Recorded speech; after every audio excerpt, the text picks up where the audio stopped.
This is called anti-gravity, and in magic it's called the muscle pass. The muscle pass is done by getting used to having chips in your hands like this and palming it. This is a technique used in magic, coin magic specifically. This is done by taking a chip,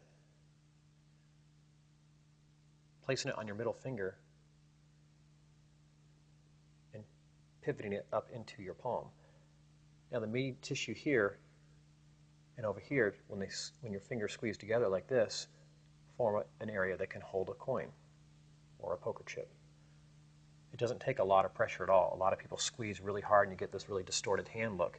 You're going to have that at the beginning. It's going to look a little bit like this, but after a while, it'll start to look really natural.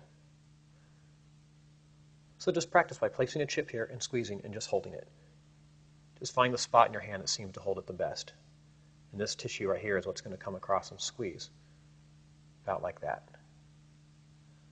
You don't have to squeeze too hard.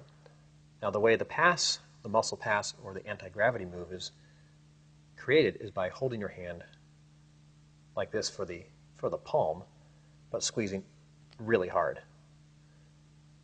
So you hold it there lightly to hold the coin, but then if you squeeze too hard, the coin shoots across. So in magic, I shoot it across to have a coin go from one hand to another without being caught. But in the anti-gravity maneuver, it's the same thing. You're going to hold it here, and you're going to squeeze, and the coin goes up.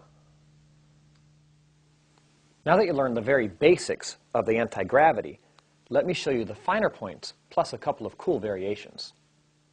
One subtle secret to the anti-gravity is when you're holding it like I showed you before, when the chip releases, it absolutely has to release off the top of the chip, here. Practice just getting it to pop over, like so. Do not let it release from here. You'll never get the chip to go anywhere except onto the table. So release from the thumb, have it pop over, and little by little, get it to flip further and further and further.